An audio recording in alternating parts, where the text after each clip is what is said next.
I understand the rev share part of it. Okay, there's 20.5 million that schools get that they can directly pay athletes. That's cut and dry, right? They don't have to pay 25, but they can go up to 25, 20.5. And most schools, the Floridas of the world. The thing I laugh the most about though is, well, we're going to regulate these deals. It's got to be fair market value. And listen, it's like the SEC and college football. If you want to get around rules with the money that's out there, you got a lot of rich people who love their football teams. The guy at Texas Tech, and you're willing to drop millions upon millions of dollars. They're going to find a way to use that money. Another duly noted podcast comes to you from the Meldon Law Studios at the Hacienda. Okay, welcome into another duly noted podcast presented by Titan MRI and Imaging, coming to you from the Meldon Law Dooley Dome Gator Studios. Usually we do the show on Mondays at Coach Spurrier's restaurant, but he's not there today, so we're doing it here at my house. The good thing is we got great guests all week. Chris Lowe is going to take Coach Spurrier's place today. I think he's done it before when Coach was not available. Matt McCall will be on Thursday. Can't wait to talk to him. Coach Spurrier will be back next Monday. And then Connor O'Gara from Saturday Down South is going to join us on the following Thursday. So I got everything lined up, and that allows me to be free. Anyway, it should be fun shows. Let's get to our Royal Blue starting five, brought to you by our good friend Randy Royal over at Royal Blue Yacht Sales, the only place to buy a boat. So check him out. He is a good man and a big Gator. All right, let's start off with number one on our Royal Blue starting five, which is that it was a boogie day. Not a boogie night, but a boogie day.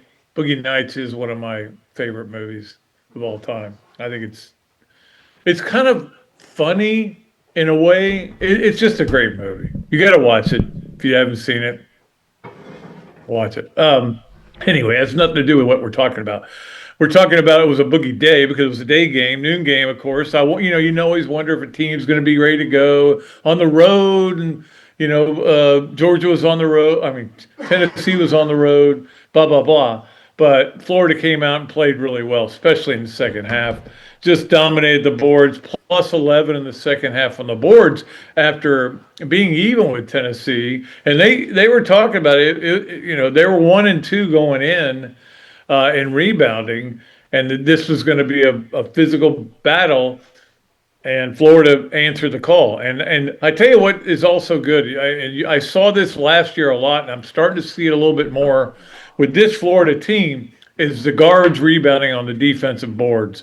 Because, you don't want them rebounding on the offensive boards too much because they've got to get back. But on the defensive boards, go in and get it. The fast break's great, but somebody's going to take off, So anyway, I thought Florida played a great game against Tennessee. I know Rick Barnes wishes he didn't have to ever go to Gainesville again. The last two times he's been there, he lost by 30 and 24. That's a lot. And then won by 20 up in Knoxville last year. So look, they're a good team. There's no question about it. But Florida at home is really tough. They've been really tough under Todd Golden. They were tough under Billy Donovan. At times they were even tough under Mike White. But they are a difficult place to play. Most of the time on the road, especially in the SEC, it does feel that way. That any road win you can get is gold. It's just but that's not the point. The point is what Florida's done in the last two games, and that is beat back-to-back ranked teams. The polls will come out today, and Florida may be ranked or may not be. I don't care because we have a system, right? It's getting to that point with the AP poll. As much as I love the AP poll, growing up with it my whole life, voting on it for several years until I retired, I don't know that polls matter. Anyway, Florida getting 6 guys in double figures, just dominated the whole game. I was able to kind of sit back and relax a little bit. I always get nervous for these games. And that was certainly, now we'll find out, was this Boogie Fland, is he, got his hair cut, and all of a sudden he just starts lighting it up. Not only he got to cut a lot. And it's funny because last year, what happened? Walter Clayton got his hair cut, went off, had an unbelievable year. Because remember, he had the dreads too. And look, I have nothing against whatever your hairstyle, whatever makes you comfortable. There are guys who play in basketball and other sports that have hair that comes down into their eyes. And I cannot imagine playing like that. Now, when they run, I guess it brushes back. But anyway, I think you're seeing my point. So we'll see what the Gators are able to do now going back on the road, because these were 2 really nice wins, both quad ones right now. And it gives them 3, I think, 3 or 4. Miami is 1. Yeah, I guess it's 3, yeah, because Miami counts as 1. And I actually found myself rooting for Miami in basketball the other night because it helps Florida, believe me. That's how complicated it is. Anyway, Florida goes to Oklahoma. They've got, look, they're good. They're good enough to beat Florida. And they certainly are good enough to beat Florida at home. So Florida's got to play defensive and rebounding the way they played the other night. And that's what the defense and rebounding is, why they scored 91 points, not the offense. As good as Boogie Fland was, and he was hitting those fall away jumpers in the lane and stuff like that. That's the Boogie Fland I remember from Arkansas before he was injured. He missed all that time with the injury, got hurt in the Florida game, actually. But, he can be that guy. He's that good, but he also could be the guy who goes, 1 for 9 on threes. So we'll see what happens, whether this is a step forward and he's going to build on it, or whether it was just one game. What is the aberration? The way he has played much of the season, or that game? And it could be either one. That's what I'm saying. I'm not saying this game was an aberration. I'm just saying it might not be an aberration. It may be the beginning of it getting going. So, and he's played good defense. That steal and the layup that was, to me, the key of the game. He's played good defense. Anyway, Florida is now number 15 in the net, which is very good, and number 13 in the KenPom, because when you get 2 wins over 2 really good teams that are ranked really high, even though they're at home, it certainly helps. So that was basketball on Saturday, a good day to be a Gator. Number 2 on the Royal Blue yacht sales, starting 5. Let's talk about the portal. Look, I cannot even come close to telling about everything that happened. I think Florida's doing a really good job, okay? Getting Eric Singleton was a good get.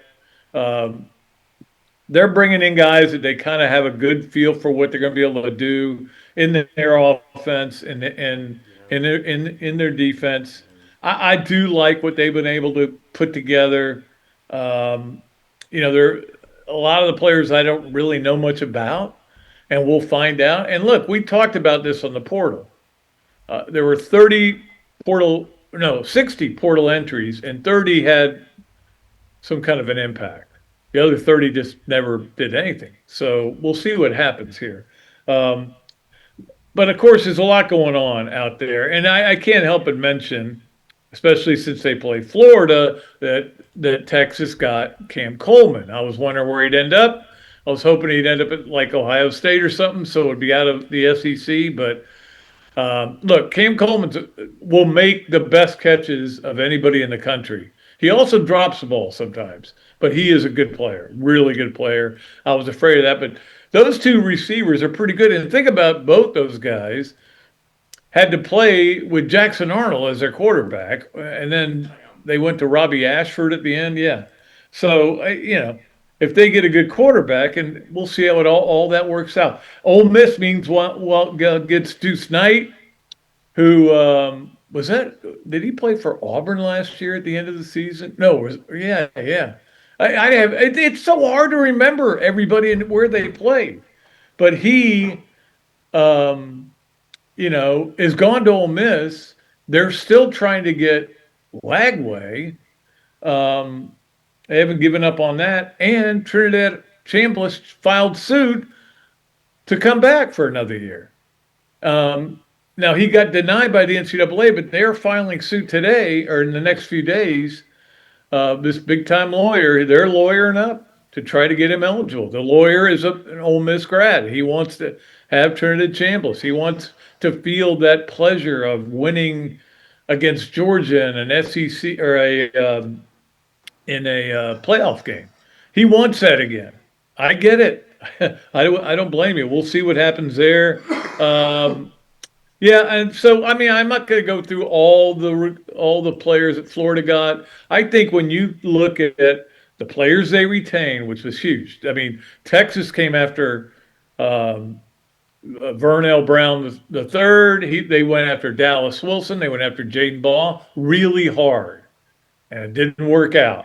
And Florida spent the money, and the relationships were an important part of some of those. It's just I'll just tell you that, and won those battles. Now, obviously, is saying we're good, because they signed.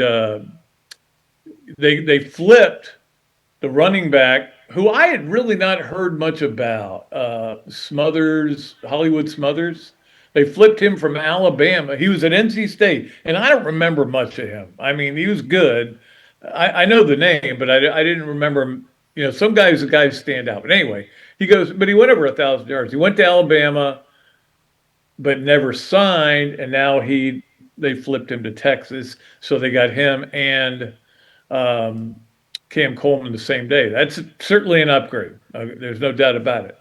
But you need some kind of I don't even know. You can't even say you need a map to figure out what college football is going to look like or a program. You need a War and Peace type book to figure out who's where. Coaches, where they go, it's crazy. All right. Let's get to number 3 on our Royal Blues starting 5, and that is the Miami-Indiana game. Of course, I didn't think I'd be saying that. I'm not stunned by it because I said to people who would listen, and I'm pretty sure I said on this podcast, I may have written it on my at patreon.com/Dooley Noted. I want to make sure I mention that. Having fun writing on that, by the way, and I'd love it if more people would join because we've kind of hit where we really got a lot of people at the beginning of it to join. It's $5 a month, and now it's kind of stalemated. But hey, I understand. Everybody's got to do what they do. But anyway, we're having fun with it. I'm having fun writing for it. In fact, this week I'm going to do my 5 reasons the SEC stunk in the postseason. I got some good theories on that. Anyway, I thought Miami had the best roster of any team going into the game, going into the playoffs. Of all the teams in the playoffs, now there were better teams, there were better coach teams, there were smarter teams, there were teams that played with more discipline, and that those teams could win those games. But Miami had the best talent. I mean, I think they did. I thought they did when they played Florida. And you never know what Carson Beck's going to do. I agree with that, but they gave him a game plan that was so executional. Is that even a word? I like it, though. Because, look, if they threw a bunch of bubble screens, a ton of bubble screens, and when they threw the ball down the field, especially in the middle of the field, they gave him easy slant passes. I mean, they just made a simple game for him, and he executed it really well. Miami, by the way, is a 7.5-point underdog for a home game because, of course, the game is at Hard Rock. But is it really a home game? This is going to be kind of a corporate game. Indiana fans, and look, Indiana fans have never even spent money on bowl games in their lives. Most of them are like, oh, we're going to the Music City Bowl. No, they would go to the Music City Bowl. We're going to what's the bowl up in Michigan, in Detroit? is it the Ford Field Bowl or something? I don't know, whatever it is. Um, that's the kind of game they get. They now they're living in high cotton and they just can't believe it, and they are going to spend the money, and they don't know whether this is ever going to happen again. And I know, but and they're spending money on players too. They have killed it in the portal, so it is wild. But they are 7.5 point favorites. Indiana is over Miami, and I will say this: if they smoke Miami, and there's no reason to think that that can't happen. I'll make my pick on Thursday. I'm leaning a little towards Miami right now. Um, but if they smoke Miami, if they go out and beat them like 38-14, 38-19 even, something like that, they got to be go down as one of the greatest teams ever. I think it was Jesse Simonson, I think, wrote about that. I think it was him. I was reading his stuff. I always read him and give him a plug. Read him. He's on Substack.com. If you want to read his stuff. Um, they've got a argument to be made for that. Look at what they've done, just blowing teams out left and right. Their combined score, I wrote it, I had it, I think it was 135-48 or something like that in their games. It's not even that much. It's even better than that. Anyway, I wrote it down somewhere, but it's on one of my other notebooks. All right, let's move along to our number 4 is our NFL discussion on our Royal Blue starting 5 because the games were unbelievable this week. I think everybody had a great time watching it. And I don't, if the NFL could bottle this and sell it to college football, it'd be great. We'd love to have had all our playoff games be that good. Now, the game last night wasn't great. To be honest, I went to bed at halftime. Um, but I kept checking it. So but there's no way to predict that. Like my wife pointed out, there are a lot of NFL games that we've watched that aren't interesting and aren't worth watching. But they were on a roll there with those 4 games that were played. And of course, we have another game tonight. But they were just awesome games. I enjoyed the heck out of every one of them. Not all the teams I wanted to win won, but I wasn't that invested. And I just decided before the Philly San Francisco game that I think I usually root for Philly in those kind of games, but I knew there were a couple of Gators on the Niners, and I couldn't make up my mind who to root for, so I used to root for whoever had the ball. So anyway, the games were unbelievable, and from that we got our Campus USA play of the weekend. Now, our Campus USA play of the weekend is a beauty, and it's a trick play, which I love right there. A jet sweep, then a pitch to Jawan Jennings. Oh, he's going to run. No, he's not. And then McCaffrey to make that catch. Christian McCaffrey, I guess I don't watch a lot of San Francisco games. I don't know. They aren't on national TV as much as some of the other teams. But anyway, I don't think I've appreciated how great he is until you see him healthy for multiple games. And then you realize how great he is. And he's been healthy this year. Last year, of course, he missed. I think that's part of it. He's missed so many games with injury. When he's healthy, the guy is just elite. I mean, he's an elite player. But that was our play of the week. And the NFL delivered. There's no question about it. We had a great time watching it. And it's going to be fun. It's going to keep going. We know we have playoffs again this weekend. All right. Let us move along to our Olympic Sports Gator of the Weekend, brought to you by Christine and Steve Wendig from Boss Art Realty. We appreciate them for highlighting our Olympic sports and how good they are, and especially our women's sports. And I don't know if they were at the opening gymnastics meet. The Lady Gators tumbled against 3 different teams, so they had a quad meet, which they don't have very much anymore. And the reason was it just felt like there used to be a time when they would go up and you would go one by one, but no, that was brutal. Some of those meets just went on forever. Anyway, our Gator of the weekend in the Olympic sports is Kayla DiCello. Um, and I was so happy to see her competing in the gymnastics meet Friday night. Now, for those of you who don't know the story, she got hurt, Achilles, I think it was, in her in the Olympic trials, and had already was sitting out the year because she was getting ready for the Olympics, and she got hurt. Anyway, and somebody looked this up, and I don't know who it was, and I want to give them credit from FloridaGators.com. It had been 1,001 days. It sounds like a what Lin Miranda song, like that could be in Hamilton, yeah.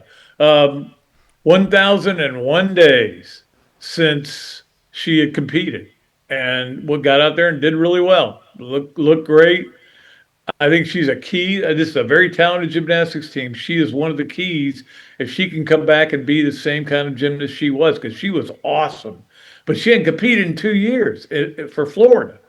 It's great to have her back.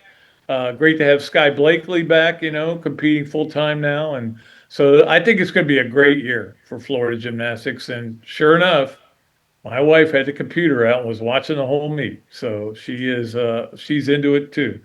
All right, that is going to do it for our Royal Blue starting five. Appreciate Randy Royal over there in Palm Coast in the Palaca area, and sells a lot of boats on that river. I know that. We'll be back. Chris Lowe is going to join us from On3. Of course, you know Chris Lowe, the Bulldog, I call him, and we'll talk a little college football with him. Robbie Andreu will join us for Yes, No, Way, or Maybe. So we're loaded up today. This is another duly noted podcast presented by Titan MRI and Imaging, coming to you from the Meldon Law Gator Studios. Titan MRI, North Central Florida's premier independent diagnostic testing MRI facility. At Titan MRI, we're focused on you, the patient, having a great customer experience. Our MRI equipment is modern and 75% quieter than any unit in its class. And our MRI unit has one of the largest openings of any of the newer high-strength MRI units, which allows comfortable scanning for potential claustrophobic and larger patients. At Titan MRI, we look forward to serving you. All right, it may be a new year, but it doesn't mean you have to back off any of your goals as far as losing weight. I know I've been working even harder on it, and of course I get an assist from BMI TeleMed. They help us out with our New Year's resolutions, even if I've already broken 2 of them. Not the food ones, though. Weight loss is your goal. Get with BMI TeleMed. They use GLP-1 medications, and they are individualized, and that's the great thing. I've been through this, and Charlie, just talking to him, it was so great to make him understand, and he understood what I was doing. It's not about just losing weight. It is about keeping it off. You know that. We're all excited about the new year, and we're going to lose weight, but when you lose it in the first month, then you got to keep going. BMI TeleMed is sensible. It's straightforward. It's affordable. No contracts or hidden costs. BMI TeleMed is donating $1 for every pound you lose to the Florida Victorious Foundation. So go Gators. Join the listeners on this podcast who've already lost over 600 pounds. Are you kidding me? I'm 60 of them right there. All right, contact BMI TeleMed today at 727-383-1677. At Royal Blue, we use such tools as AI, bulk email marketing, trade shows, Google search advertising, and multiple websites. We take a much more proactive approach to getting your boat sold in a timely manner. With our extensive client list and broker-dealer network, we can track down vessels that might be perfect for you and your family, that may not even be listed for sale yet, giving you the right of first refusal. We have spent the last 15 years in boat sales, observing and listening to our clients. In response to our findings, we have constructed a custom yacht brokerage that strives to fit their needs and not ours. Call us today to schedule a consultation to see what Royal Blue can do to solve all of your boating needs. Call Randy at 850-974-1294.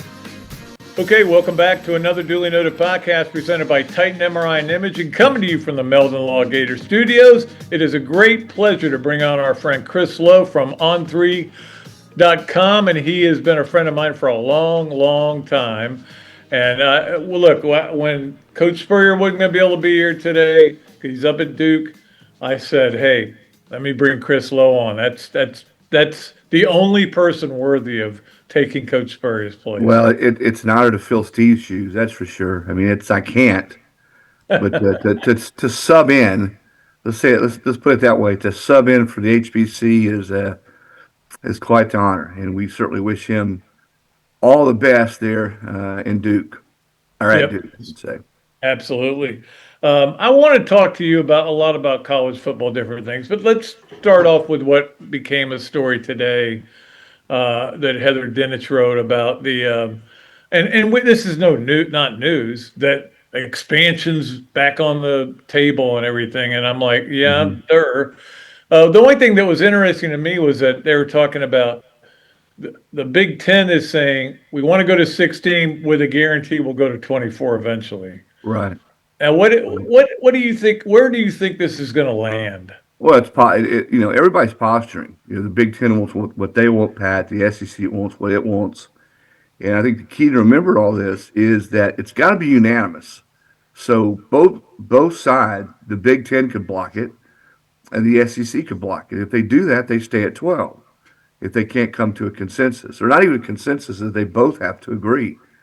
And in talking to people in Arizona from the SEC, there's some feeling that the Big Ten will say, you know what, is it really behoove us right now to go to 16?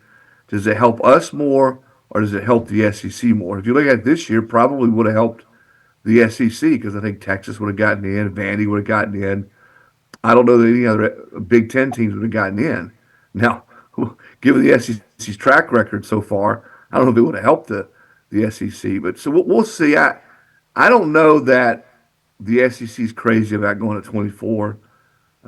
If you incorporate the 3 versus 6, 4 versus 5, if you get automatics, each league gets 4 automatics, maybe.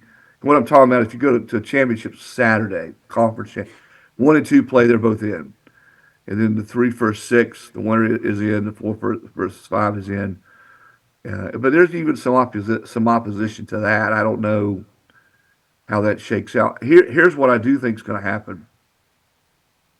As much as the two of us, and I've been to, not every one, I was at the first one, SEC championship game. I'm sure you probably were too. Yep. I think that's going away, Pat. I think conference championship games are going away. And because I think they're going to have to start earlier, and if you're going to go to 16 teams, you're going to have to play longer. And that game probably now, if you get to 16, doesn't carry the weight or the value that it did. And it's a shame because, as you know, the SEC championship game, in my mind, was as good a game as any game in football. It was a great atmosphere, too. And it meant something, certainly before the BCS, during the BCS, even once we started the 4-game playoff. I mean, think about it. In 2023, Georgia had won 29 straight games, an SEC record, which, I mean, I don't know that we'll see that anytime soon. And they didn't get in because they lost in the SEC championship game. So that game meant something. Now, if we go to 16, probably not as much, but I do think we're going to see that. Where does it all land? I think ultimately we will expand. There's too much money left on the table. If we don't, every school, Pat, is looking for more revenue to pay as part of the revenue share model. And that's going to be more playoff games, equates to more money, more TV dollars. And I think that ultimately is what's going to win out. Let me ask you about the calendar, too, because Dan Lanning made a great, and I'm sure a lot of people have made this same proposal as well, just starting the season earlier, ending it on January 1st. Do you think, and I can never explain to anybody why you can't start it earlier, because you're already starting it in a different semester. Right. So don't tell me about the semester things, but do you think that we could get to that point where we start it in the middle of summer and just get it done by January 1st? I don't know about the middle of the summer, but coaches I've talked to all agree that kids are already there. It's not like the old days where kids reported on August 4th. They've been there all year, all summer, working out, working together. Could you start practice earlier? Yeah. Could you start like on August the 23rd, potentially, and then play? Do you cut out, an open date? Maybe.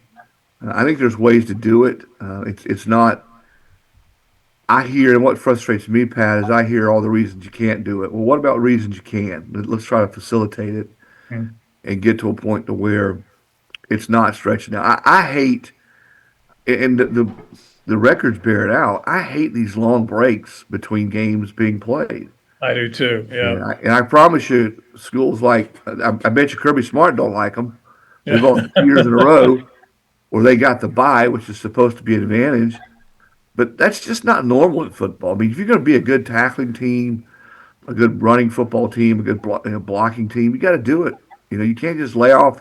I understand you get to practice some, but when you get into a rhythm of playing games, so that if you use Georgia as an example, they're not the only one that has struggled with this. I mean, Ohio State, Yeah. um, Oregon last year, had Yeah, one. didn't all four bye teams lose last Yeah. year? Yeah. So it's not just it hasn't been just an issue in the SEC, but if you play and you get a rhythm of playing football games, all of a sudden you don't play for a month. There's no way that you're better off. Yeah, maybe you rest some guys. Some guys are on the borderline health wise, but I don't see any way that you are as much in rhythm, ready to play a football game if you're off for that long. Chris Lowe joining us on the Big Mills Cheesesteak Zoom line. Chris, you were out in Phoenix for that game, Miami and obviously Ole Miss. What a great game it was, and you had to be sitting there going, "Man, I'm watching a classic." Yeah.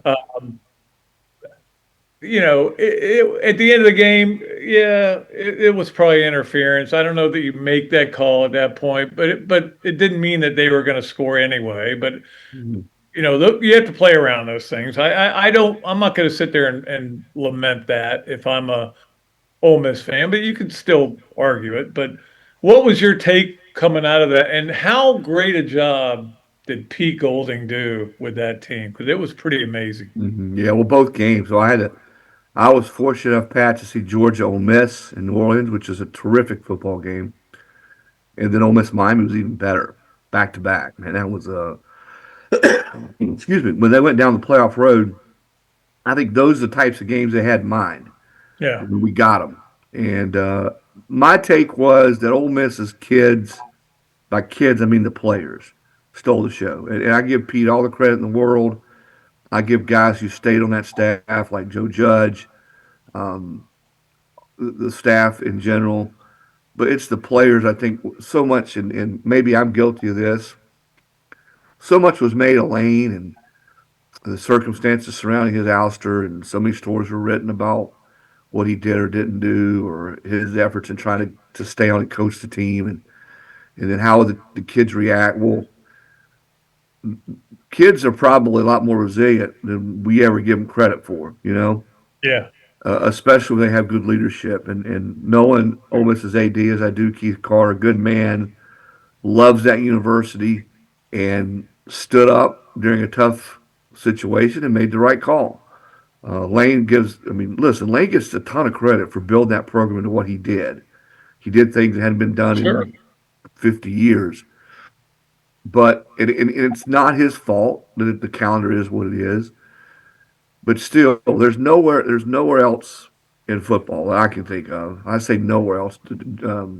John Summerall did it to Tulane, but you covered the SEC forever. Can you imagine the coach at Tennessee taking a job at Auburn or taking a job at Georgia and continuing to coach his team? It just was not going to happen. It was never going to be able to happen, and I think that's where it sort of got messy. But my takeaway is simply this: from Trinidad Shambliss on down, those kids have a lot to be proud of. What they did, and the way they overcame, the way they played at a high level, the way they bought into Pete Golding, and Pete understanding that he needed to be him, Pat. He didn't try to come in and be anybody other than what he was.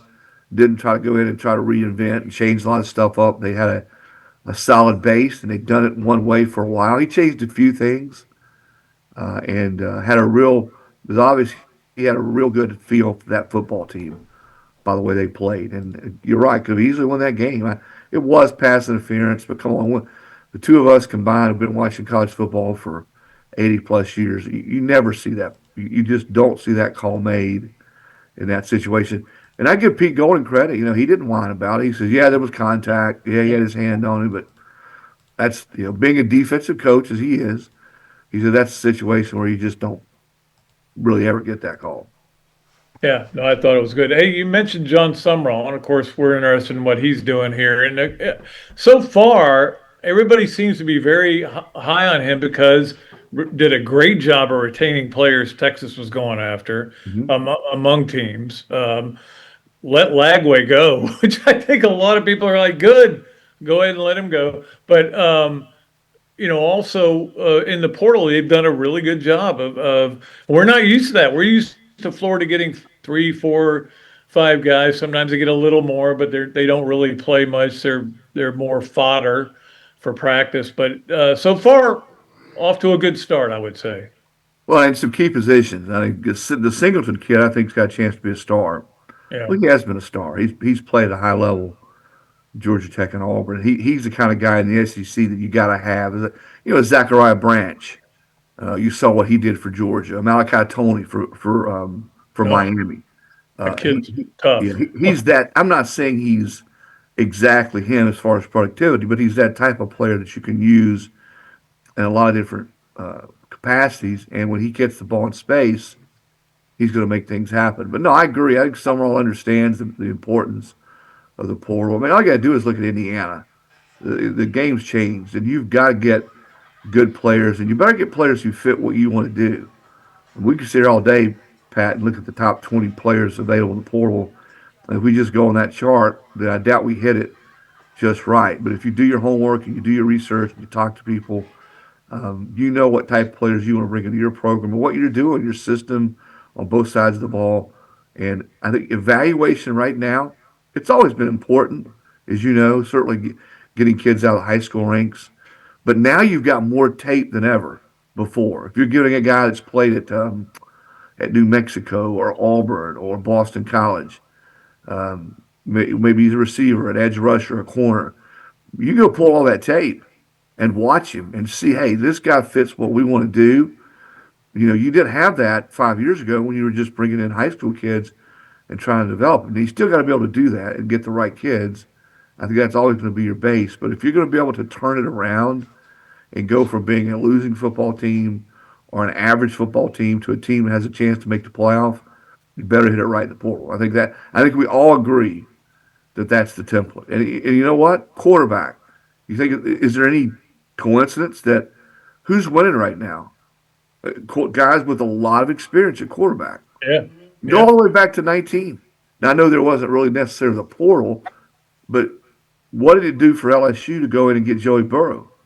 Look at what it did for them in 19. And then, of course, the last couple of years, with Mendoza this year and Shamlis, I know we all thought the short kid from Ferris State would come in and set the league on fire the way he did. But, again, great evaluation by Charlie Weiss Jr., and Lane and Joe Judge to go in and get a kid like that you didn't even know if he was going to be your starter. So, yeah, you're right, man. I think Summerall understands completely what it's going to take in the portal and how they need to go about it. I like what he's done as far as constructing his staff. And he's, in talking to people there in and around him and people in and around that Tulane program who coached under him and played. I think the thing he does well, I know Scott Strickland liked this a lot, was the way he relates to people, players, administrators, everybody now is a head coach that you have to deal with.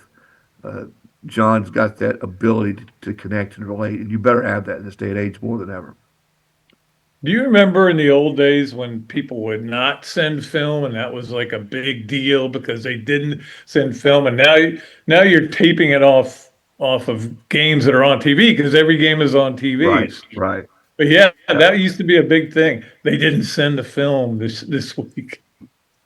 Yeah, there's no secrets, man. There's zero secrets. No, there's zero secrets, and there is a lot of money out there, man. It is, when you're following all this portal stuff, you got to sit there and go, really? Now, Ty Simpson, they're talking about he's either going to go pro or he's going to get $6.5 million to go to either Miami or Tennessee, or I think there's a third school and I'm like, what happened here? this wasn't what we were supposed to have. No, no, and I think nobody really knew once we went down this road. You knew kids were going to get a piece of the pie, which I think is a good thing. It's been too long since that they didn't. We all go to watch the kids play, and I mean I love watching. I mean my dad is the worst in the world. I don't want to watch college football. I mean they've ruined college football. And guess what? He's in front of the TV every Saturday watching all the games. And the ratings are up for college football. Way up, way Yeah. up. I mean attendance, everything. So the game on Saturday is great. I mean, look at those last two games that we just discussed: Georgia, Ole Miss, Miami. But off the field, yeah, there's some work to be done because still in such uncharted water. Pat, how do you keep this from being just a complete free for all? I mean, the thing I laugh the most about is I understand the rev share part of it. Okay, there's 20.5 million that schools get that they can directly pay athletes. That's cut and dry, right? They don't have to pay 25, but they can go up to 25, 20.5. And most schools, the Floridas of the world, excuse me, the Texas, Ohio States, Michigans, are using 14 to 15 million of that to pay football. Then over and above that, you've got NIL, which is essentially pay for play. I mean, we can call it NIL all we want, but it's collective, donor-based collectives, companies that are tied in with a school. And there's some national deals too. Like for instance, Jeremiah Smith at Ohio State had a big Red Bull deal. And you see some other kids like that have national. I think Bryce Young had Gatorade when he was at Alabama.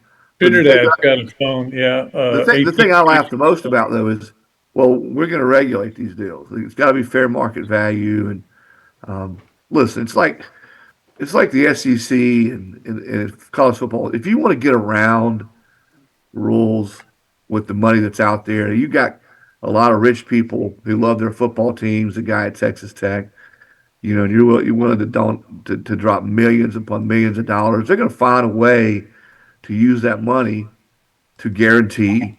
I heard Miami would pay Ty Simpson 6.5, Tennessee 4.5. The Sorsby kid who just went to Texas Tech got more than $5 million. That money, again, if you're going on $14 or $15 million just on the rev side share, that there's going to be money on the other side of NIL that's going to kids. There's no way that you can use a third of your rev share for one player. And their rosters out there this year, they were 20 and 30 million. I mean, I think at some point we'll see a 40. And maybe we already have. We just don't know about it. I think Texas may get to that point this or year. 50 million. Yeah, I mean, so, and nobody knows. It's not like these things we can go on FOI and find out what you're paying, what your roster's worth. But I'd be willing to say that most of your upper tier SEC schools are all well over $20 million. Are you going to Miami? I am. I'll be leaving on Friday, and I hope it's another good game. What's your gut on how that game's going to go? I'll just say it quite simply. Until someone can beat Indiana, I don't see anybody beating them. I mean, Pat, they're not beating people; they're boat racing people. Yeah. I mean, I love this. You could stack. I was talking to another coach just this week about this in the league, in the SEC, because I wanted to make sure I wasn't off here. You could line up all those players on Indiana. Let's say they're top, because it's never the top 22. Let's say they're top 40 players on their team, offense and defense, and line up Miami's, and line up Georgia's, and line up Alabama. Well, let's just say Alabama and Oregon, because those are the two teams they just beat badly. And you brought in 15 coaches across the country. All right, you can have your pick of who you want. 80% of them would pick most of the players for Miami and Alabama and Oregon. And yet Indiana just keeps kicking everybody's rear end because they tackle better than anybody else. They don't make mistakes. They know exactly what they want to do on offense. And they've got kids that are 22, 23 years old who have played a lot of football. And I don't know that I've ever seen a team like this in my time of covering football that is not full of 4 to 5 star players who beats other teams that are full of 4 or 5-star players as consistently as they have. And again, I want to emphasize, not just beat him, Pat, but beat him badly. Keeps it bad, yeah. He keeps the foot on the gas, and I love that about him. Because you would think he would be, being an old school guy, the kind of guy who would say, "Oh, we got to lead, we got to hold on to it," But instead, he just says, "No, let's Right. just go and try to beat the crap out of him." It's Sounds like somebody else that the two of us have known for a few years. Yes, it does very much. Hey, look, it's always great talking to you, buddy. Appreciate you. You know that, and I know you're at On3 now, and that's great. You've been doing that since August, and they seem to be taking good care of you. Boy, they are. It's been a great move for me. I love my time. 19 years at ESPN and all the people and relationships and the things I got to do at ESPN. But my first season at On3 it's been awesome. To be able to go out and do it the way I want to do it, and the license that they've given me, and empowering me to do it the way I feel like I do it best. And at 60, there are not a lot of those opportunities sometimes in this business. So it's been therapeutic, and I'm grateful to have this opportunity. I really am. Chrissy Lowe's 60. Okay, yeah, just a number, Pat. Age is just a number. That's That's all it is. That's all it is. All right, my man. Appreciate you. Okay, we'll buddy. be back with more of another Dooley Noted podcast right after this break. Meldon Law has been serving personal injury victims since 1971. In those days, Jeffrey Meldon's presence as an attorney in the music scene dubbed him with the nickname the Hippie Attorney. And although times have changed, two things haven't: our commitment to bettering our community by helping the injured, Albert, are you ready to go to the game? and our love for the Florida Gators. If you bleed orange and blue, Meldon Law is the firm for you. On April 7th, 2025, Gator Nation reached the mountaintop as Florida won the national championship in basketball. Now, relive every thrilling moment with Franz Beard's new book, The Golden Season, the unforgettable story behind Florida's historic 2025 title run. Feel the passion, the drama, and the glory all over again. Available now at Spurriers.com. Click the shop tab. That's Spurriers.com. Adams Rib Company has been a staple of Gainesville for more than a decade and a staple of the Dooley house ever since Kelsey's teeth came in.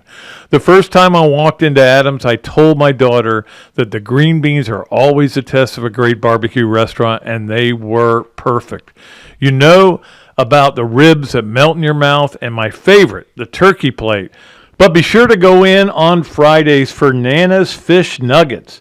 They will melt in your mouth. Adams Rib Co., a Gainesville great. All right, welcome back to another Dooley Noted podcast presented by Titan MRI and Imaging and coming to you from the Meldon Law Gator Studios. It's a great pleasure to bring on, as we usually do on Mondays, on a Meldon Monday, to bring on Robbie Andreu. Of course, the first thing I want to talk to you about, Robbie, is I don't know if you were aware of what happened up in Jacksonville after the game. And that went viral, which is the woman who was in the media, quote unquote, and going on about what a great season you've had. There was no question there. And then, of course, the media boys reacting very strongly to it. And then people reacting to the media boys acting. It's been great theater. Well, she wasn't in the media, Pat. Who was she?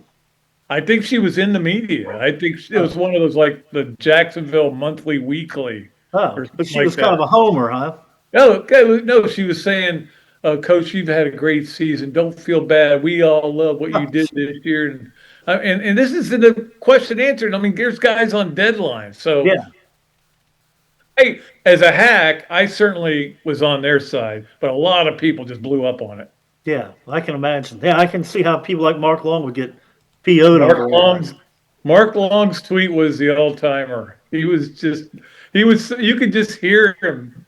Typing hard. The sparks flying off his keyboard. Yeah. Beautiful. I All love right, it. we're gonna play Yes, No Way, or Maybe with Robbie, and of course Robbie is brought to you by Big Mill's Cheesesteaks, street dining done the right way. And of course, you go there and say that you listen to our show today, and you get free fries with your order.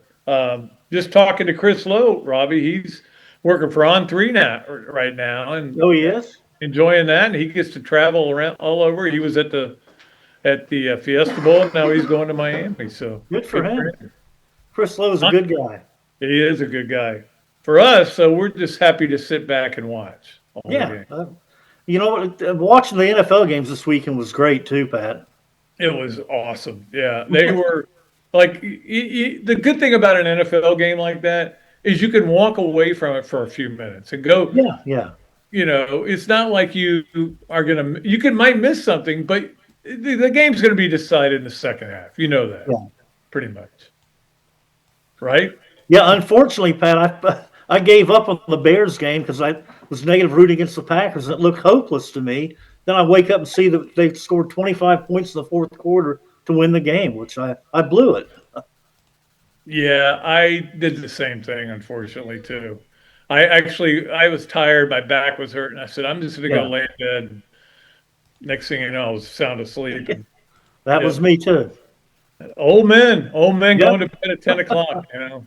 What are you going to do? That's almost getting too late now. I know. All right, Robbie. Yes, nowhere, maybe. Let's start with number one. The boogie we saw Saturday is going to be the boogie for the rest of the season. I'm going to say probably no on that, Pat. But I do think that he showed everybody what kind of skill level he has, what potential he has. And, you know, the second half of the Georgia game, when he was like up tempo and running the floor, he started showing them what he was capable of doing. I think he carried it over to this game. And then after getting the haircut, he just went wild. But, you know, to ask him to have a game like that every night is not going to, you know, that's not going to happen. But he definitely looks like the lid is off now for him. And he's ready to be the player that everyone thought he could be.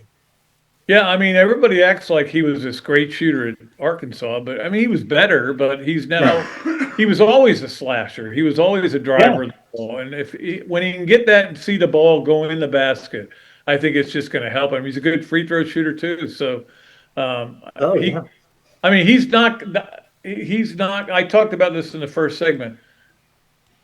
That may have been the aberration, what he did yesterday or Saturday, 23 points. Or it could be that he just wasn't playing well because it took him a while to get used to it. I don't know.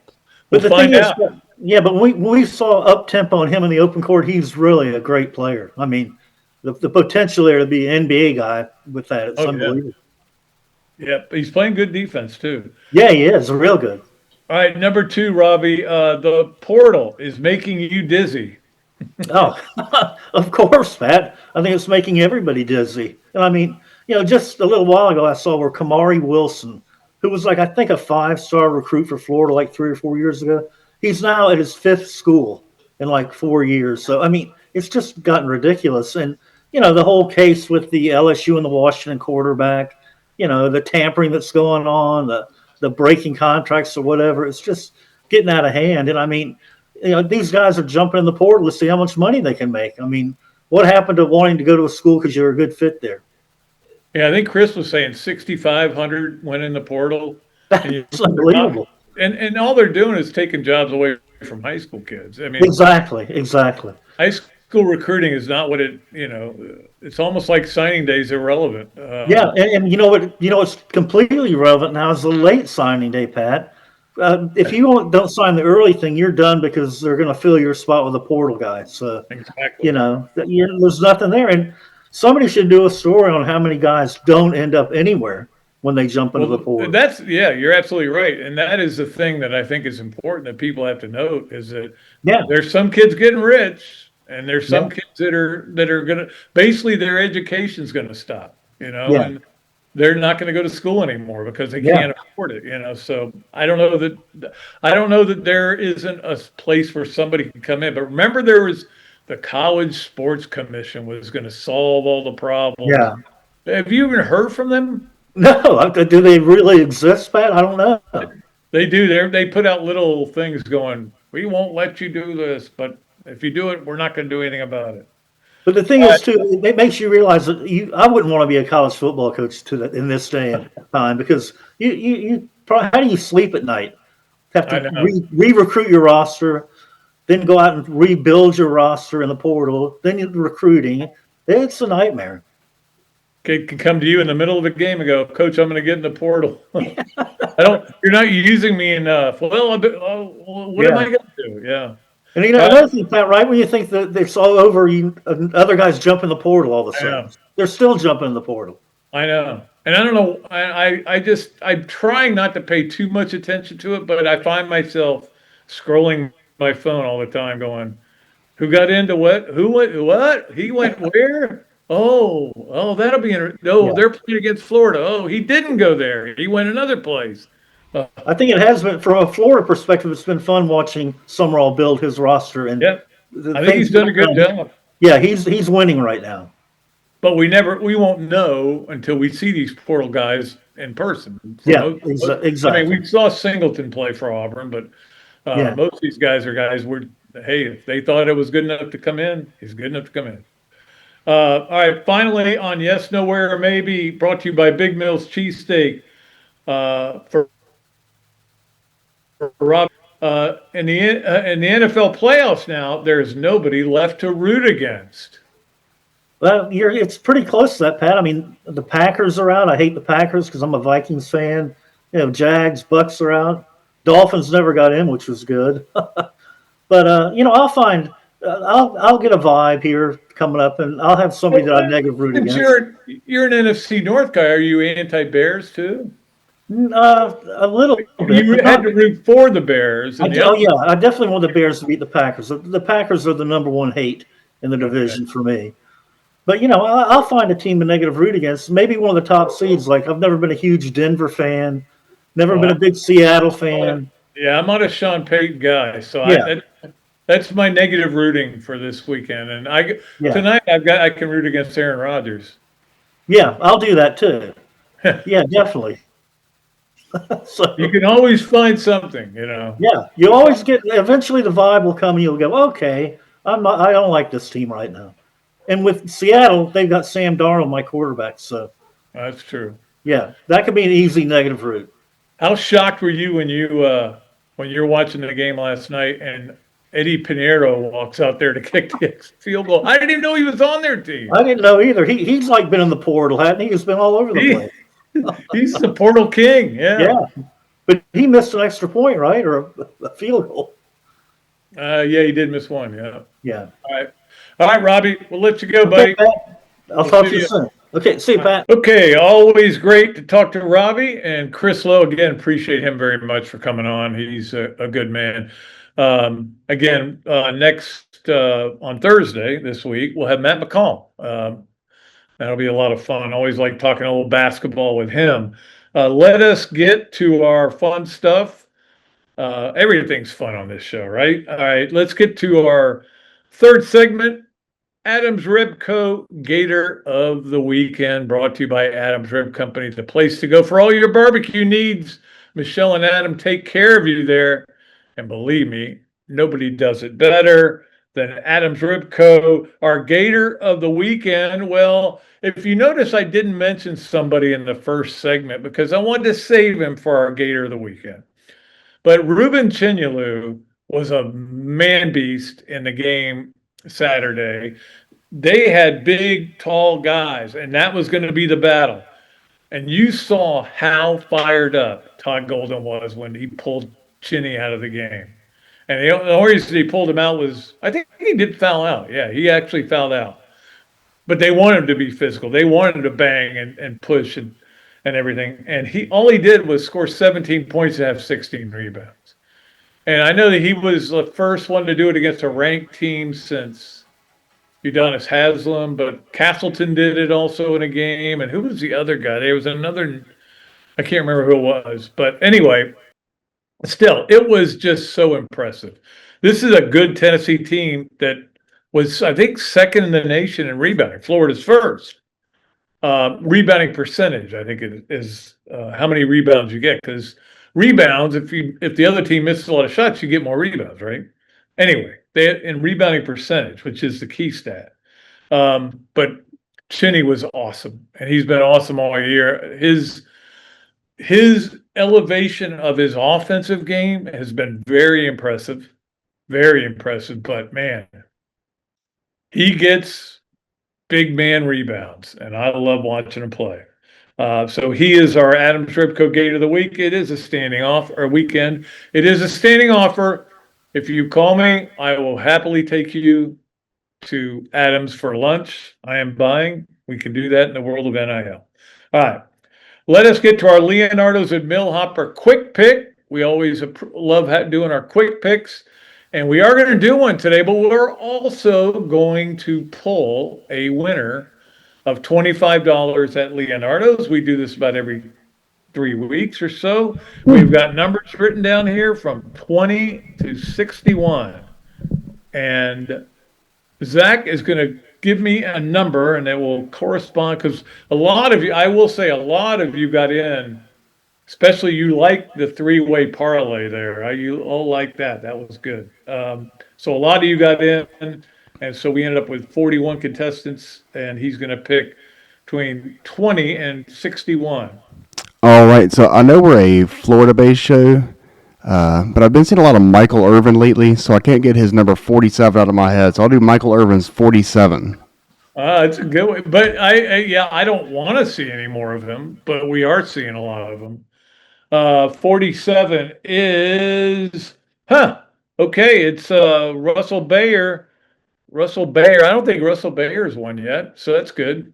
And he is the winner of $25 at Leonardo's at Millhopper. Order a duels while you're in there, because that's a great Parmesan sandwich. Oh man, it's the best.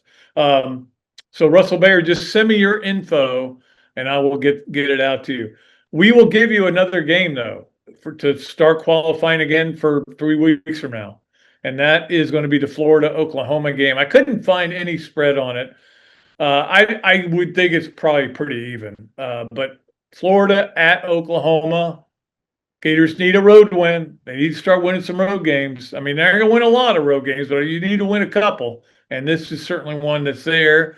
Oklahoma's good enough to beat Florida. I mentioned that earlier, but Florida at Oklahoma is your Leonardo's at Millhopper quick pick of the week. Let's move along to our Hesser and Kipky. 3 things. Hesser and Kipky, with over 50 years of combined legal experience in North and Central Florida, Hesser and Kipky is your place for bankruptcy, workers' compensation, and family law. Call or text Ken and Jennifer at 352-339-9920, Hesser and Kipky. All right, Hesser and Kipke, 3 things. Let's go. Number 1 was I watched the women's basketball game. I had to make the extra effort of getting it on the plus, and I watched it and was again disappointed. I can't believe how this team, you're watching them and they look like they're really good and they could compete. And then at the end of the game, they just fritter out and lose. That's what they did. They scored 12 points in the 4th quarter Sunday. No, I'm sorry, 11 points. I gave them an extra point there. 11 points in the 4th quarter. They're 0-4 now in the SEC. They lost to another 0-3 team, Auburn, on the road, but still, it's not like it was a crowd deal. 19 turnovers. 19 turnovers led to a 25-6 points advantage for Auburn. Now, why am I giving you all these stats on women's basketball? Because we don't talk a lot about it, but we sometimes do. It depends on what's going on. I'm really disappointed with this season. Kelly Ray Finley, I like her. She's a good person, but she's bringing in good players. She just got to find a way to get something better out of them. And one thing is not to turn the ball over as much as they do. Look, I know there are a lot of turnovers in the women's game. There are. We know that. I remember when Cam Newbauer took the job I asked him a question at the press conference. What are you going to do about slowing down the turnovers? There's too many. And not all teams turn it over in women's basketball, but this team does, and they have had a problem with it. I don't know what to tell you about it, but I mean, they have recruited the best probably they recruited certainly since Carol Ross, but even maybe including Carol Ross. but they've got to win games. Find a way to win the fourth quarter. You're losing fourth quarters. I mean, you're losing second halves. I know that. Anyway, that's number one on our Hesser and Kipke three things. Number two is this ridiculous. Let me back up on that. I don't want to say I was not there. So I don't know whether the Marcus Freeman story is legit or just a guy trying to make a name for himself. Hothead, it sounds like assistant wrestling coach, mad at Freeman's son for something. We don't know what. He filed battery charges days later against Freeman. Notre Dame saying he didn't do anything. Again, like I said, I wasn't there, but it certainly made big headlines. And when you see a headline on ESPN, Freeman accused of battery, my first thing was Freeman. What Freeman is that? I wasn't expecting Marcus Freeman, but certainly there could be a countersuit there. Hopefully there's video. There's video of everything that happens in the world. There's video of this right now. And Zach is producing it.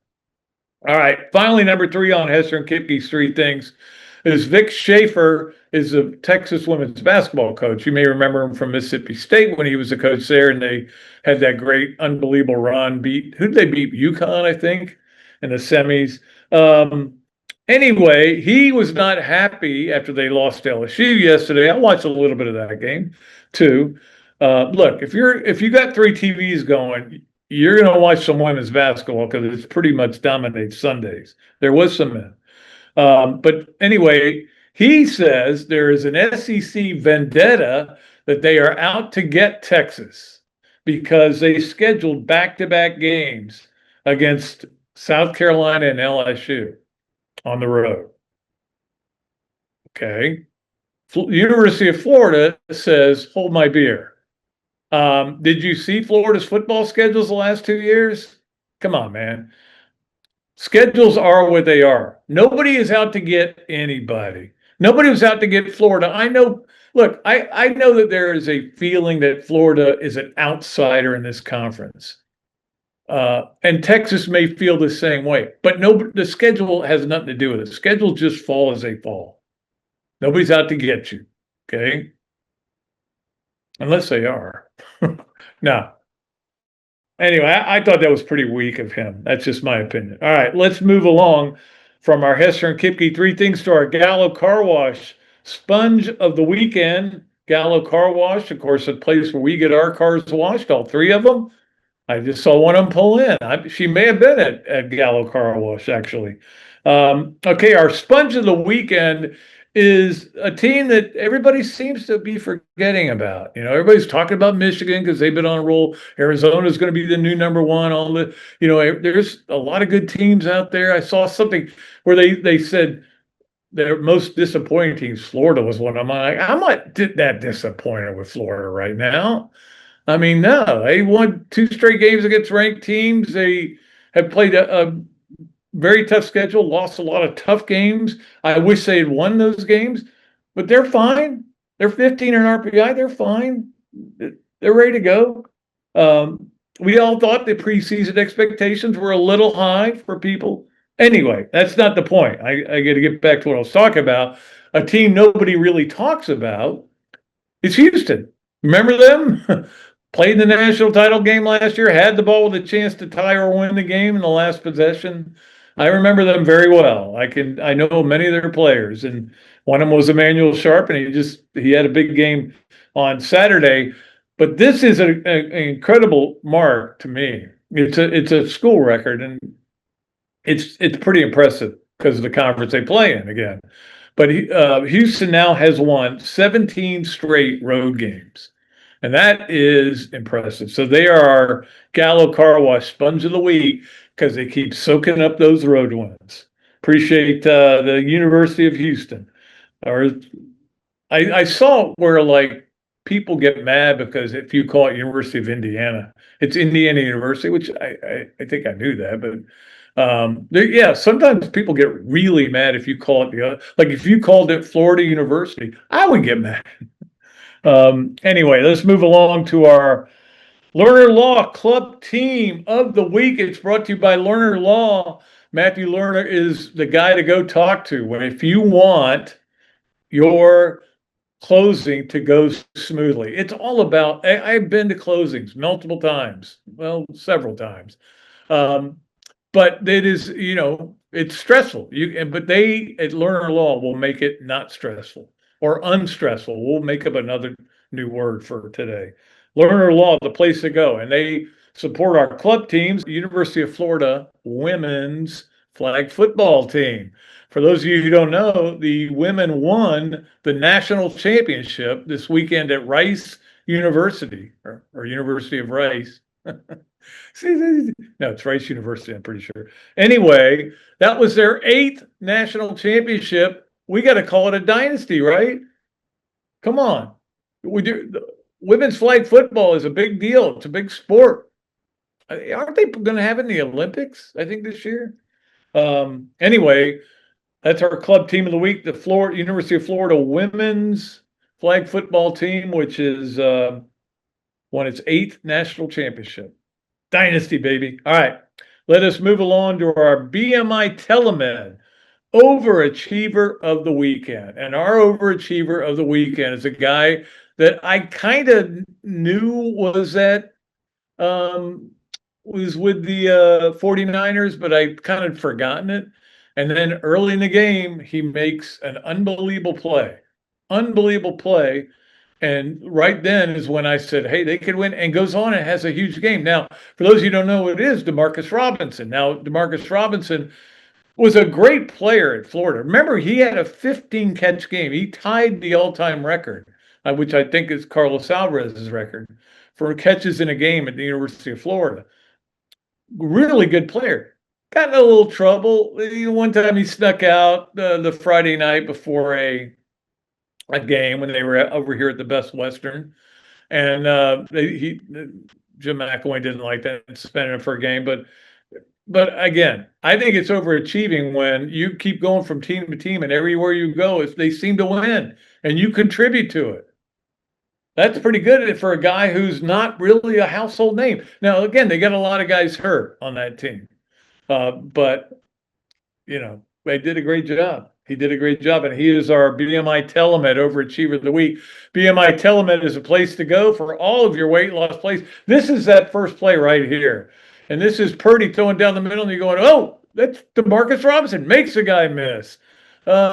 Makes a guy miss. Makes a miss again. That play set the tone for the game. That, I think, just totally changed the Niners and the way they felt about that game. But we never change the way we feel about BMI TeleMed.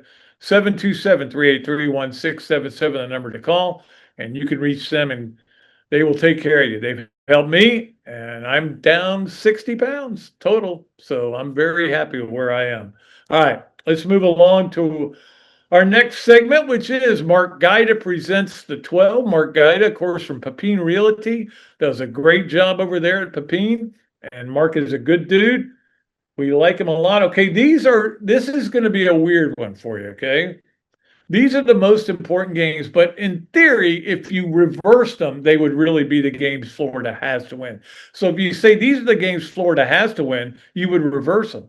But since you're not saying that, we'll leave them the way they are. These are the games you want Florida to win.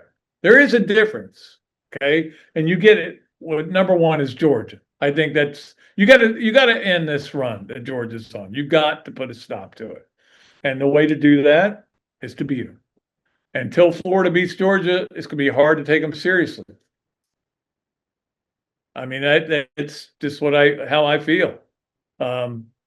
Anyway, number two is Ole Miss. I think you've got to win that game at home because you're talking about a team that played or maybe won. We don't know. Was close to winning, but played in the semifinals of the college football championships. When I say they maybe won it, I mean, look, if they get that interference call, maybe they hit a 15-yard touchdown. I don't know. Well, we don't know. Anyway, but I think that would be a marquee win. At Texas is number 3. Number 4 is at Auburn. I think it's a big game because it's the first SEC game, and that's why it's elevated a little bit. 5, Vanderbilt. You got to beat Vanderbilt at home. They've got a team that's good enough that should have been in the playoffs. We know last year. 6 at FSU. You got to keep that run going. I'm sorry.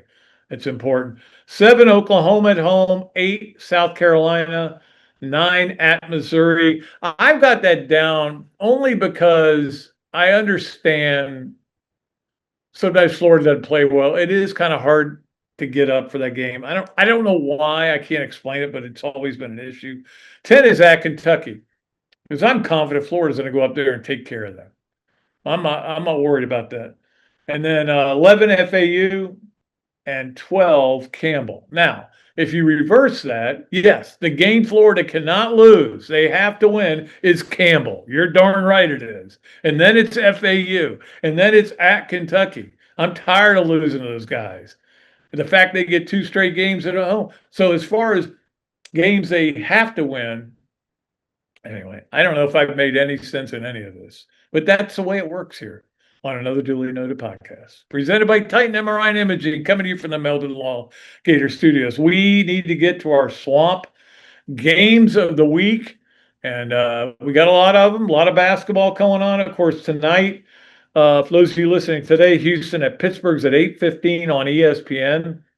That is one of the problems, too, yesterday, by the way. I put that game, you have to put it on Prime. I can only get it on one TV in here. So I have to watch other games with sound on if I like the other game. Anyway, you don't care about my problems. All right, this talk some basketball. Tuesday, Virginia at Louisville. That's a ranked on ranked game. 7 o'clock on ESPN2. A&M at Tennessee. That'll be a good one. A&M, that's impressive what they've been able to do. That's at 7 o'clock on the SEC Network. Florida, Oklahoma, 9 o'clock on ESPN2. Iowa at Kansas. Iowa State, I'm sorry, at Kansas the same time on ESPN. So dueling games on ESPN there. Then Wednesday, you've got Auburn at Missouri at 7 on ESPN2. Kentucky at LSU at 7 on the SEC Network. Vandy at Texas at 9 on the ESPN2. And if you want to stay up, if you're insomniac and you don't want to stay up, TCU, a team that beat Florida, at BYU, which has an unbelievable player who will be a one-and-doner, 11 o'clock on ESPN2. Yay! I hope I'm not up to watch that, because that will mean I'm like something has gone wrong in my life.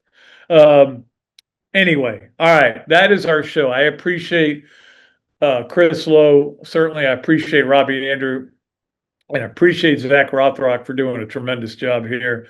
Hooking me up with everything, and I certainly appreciate all of you. Don't forget, you can read all the people that always say, I miss you, but there's no newspaper anymore. Come on, there is no newspapers. This is electronic media is the way to go now. Not just with this, but read me. You can read me at patreon.com/Dooley Noted. I'm writing my butt off. I'm having fun. I'm grading the Gators in basketball. I'm writing 2 lists a week. I'm doing the back 9 is on there.